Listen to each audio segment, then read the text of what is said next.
Ever walk into a room and just, I don't know, like own it, knowing how to get people on board with your It's ideas? having that instant presence. Yeah. That's what we're diving into today, the psychology of persuasion. But don't worry, this isn't about, like Jedi mind tricks or anything. No, no, no. Nothing like that. We're talking real tactics, ethical ones that you can actually use. And to help us unpack this, we're turning to Vanessa Van Edwards' article, 13 Helpful Tips to Persuade People Ethically and Easily. And you know what? The foundation of it all, it's actually simpler than you might think. Okay, I'm intrigued. Lay it on me. Forget all those elaborate strategies for a second. Hmm. It all starts with you. Really? So Hmm. you're saying like me, my attitude, that's persuasion tactic number one. Absolutely. The article, it kicks off by emphasizing boldness, clarity, Boldness, okay. knowing your worth, what you bring to the table, and then communicating that with confidence.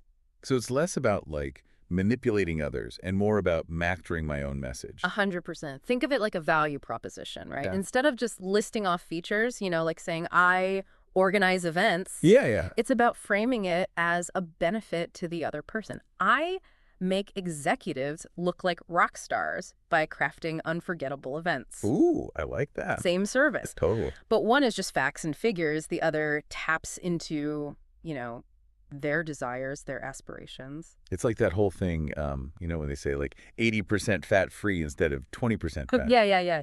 Same yogurt, but suddenly Way more appealing. it sounds way more appealing. Yeah. It's all in the presentation. You hit the nail on the head. That's framing in action, and it's powerful stuff. It really is. Our brains are just wired to respond to things a certain way, even if logically we know it's the same thing. Totally.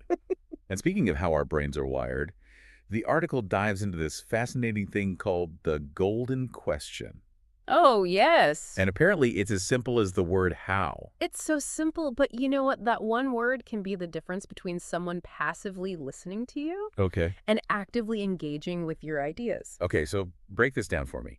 How does how work its magic? All right, imagine this. You're pitching a new project at work. Instead of just laying out the plan, you say, imagine how much smoother our workflow would be with this new system.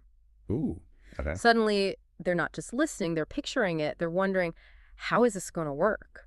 They're invested. Exactly. You've hooked them. They're hooked, and they're one step closer to saying, yes. It's like you've planted that little seed of curiosity that makes them want to hear more. Exactly. And speaking of things that draw us in, let's talk about social proof. Oh, this is a good one. Like how we tend to follow the crowd. Oh, absolutely. Trusting something more if other people have already given it their stamp of approval. Like if you're about to try a new restaurant Yes. and you see a line out the door, It's got to be good, right? it's like, okay, this place must be good. Exactly. It's instant validation. Our brains, they love shortcuts. Why overthink it when you can just see what everyone else is doing, right? Right. Makes sense. The article talks about how crucial it is to showcase testimonials, highlight positive reviews, anything that shows, hey, you're not the only one who thinks this is a good idea. So instead of just telling someone how great something is, I need to show them that others agree. 100%. It's like, don't just take my word for it. Look at all these happy customers. Get all these people who love this. Yeah, testimonials, the proof is in the pudding. And that brings us to, a trickier aspect of persuasion, dealing with challenging personalities. Mm, Let's be honest. Not everyone is going to be receptive to our ideas right off the bat. that's true. The article specifically mentions narcissists. Ooh, talk about a tough crowd. I've met a few. Right. So how do you navigate those waters? Yeah, how do you even begin to, without being, like steamrolled? Preparation is key. Imagine this. You walk into a meeting with a narcissist. You've meticulously outlined your ideas beforehand. Okay. And guess what? You've emailed them a copy too. So there's a record. I see where you're going with this. There's a record. There's no twisting your words later on. Exactly. It's about protecting yourself. Yeah. But it's also about strategically using their tendencies to your advantage. Okay. Because remember, narcissism often comes with charisma. Right, that magnetic personality. And that can be surprisingly useful when channeled correctly. So it's about being one step ahead, anticipating their moves, and maybe even using their own strengths to your advantage. There you go. Almost like you're setting the stage for action, right? Right. Which, funny enough, is exactly what Van Edwards talks about next. It's all about that subtle guidance. But how do you do that without being, like pushy or obvious? Think about it like this. You walk into a store, right? Okay. Everything From the lighting to the way they place the products. Hmm. It's all designed to guide you toward a specific outcome. To buy more stuff? Yeah, to buy more stuff. They want you to end up at the checkout with a bag full of things you didn't even know you needed. And it works. Yeah. Speaking of feeling subtly influenced, the article also dives into this thing called persuasion paralysis. Apparently, too many choices can actually backfire. Oh, it's a real thing. Have you ever experienced that? All the time. Like, you'd think more options would equal more freedom, right? Right. But often it just leads to overwhelm. Oh, 100%. Like Yeah. when you're standing in the cereal aisle and there are just like a million different boxes to choose from, it's overwhelming. Sometimes I just end up leaving empty-handed because I can't even decide. And that's the paradox, right? Right. The article actually connects this to a book called The Paradox of Choice, Okay. which argues that by limiting options, you can actually increase the likelihood of someone taking action.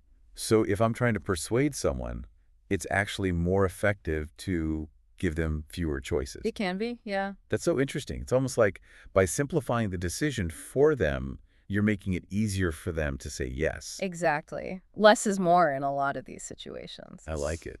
So far, we've talked a lot about persuading colleagues or clients. Yeah. But what about those more personal relationships? Like, I can't use these tactics on my husband, right? Well, you could try, Right. but you might get some interesting looks. Yeah, maybe not the best approach. Right. So for those close-to-home conversations, Van Edwards offers a different approach, Okay. something called the when, feel, need formula. When, feel, need. Okay. I'm intrigued. What's the deal with this formula? It's less about getting your way and more about open communication, finding solutions together. I like that. Collaboration over confrontation. Exactly. So instead of, launching into a list of complaints, Yeah. you start by setting the context with when. Okay, so like when you leave your socks on the floor for the 100th time.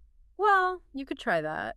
But maybe something a little less, Accusatory. accusatory. It's about framing things in a way that invites dialogue, right? So more like when we're talking about keeping the house tidy, Exactly. it's all about the delivery. Right. Then you transition to feel, where you express your emotions, but clearly, honestly, without blaming. So instead of saying, you're always making a mess, I might say something like, I feel a little overwhelmed when the house is messy. There you go. Okay, so we've set the scene, we've expressed our feelings. Where does need come in? Need is where you pivot from expressing emotions to finding a solution together. We need a system for dealing with all these socks. Something like that, yeah. I love it. Turning a potential argument into a collaborative problem-solving session. That's the goal. Now, shifting gears a bit here. Okay. I'm a big believer in the power of a good old-fashioned thank you. Oh, yeah. Gratitude goes a long way. And the article actually touches on this concept of reciprocity. Can you tell me more about that? Sure. It's basically this human tendency we have to want to give back when we've received something. Like if someone gives you a gift. Exactly. Or even just a compliment. It makes you want to do something nice for them in return. Right, like it's practically hardwired into us to want to return the favor. Exactly. And the article highlights this with a really interesting study about restaurant tips. Apparently, how those after-dinner mints are presented can actually make a big difference. Okay, now I have to know more about this mint study. Mm-hmm. It sounds bizarre, but also like oddly believable. Right. So picture this. A waiter gives a diner 1 mint with the check. Tips increase a little. But when they give 1 mint, then turn around and say, and for you nice folks, here's an extra mint. No way, the tips went up even more. Way up, just from that little extra gesture. Wow. See, this is why I love these deep dives. It's like you uncover these little quirks of human behavior. So interesting. Right, and it all ties back into that sense of obligation. Like, someone did something nice for us, we feel compelled to do something nice back. Even if it's just leaving a slightly bigger tip. Exactly. Humans are so weird. Okay, well, I'm definitely going to up my mint game from now on. There you go. Always go. be strategic with the mints. But on that note, speaking of things that leave a lasting impression, the article wraps up by talking about storytelling. Which makes sense, right? I mean, we all love a good story. We do. Yeah. But I think there's something deeper there, too. Like, why are stories so darn effective when it comes to persuasion? Think about it this way. What's more impactful? A bunch of facts and figures.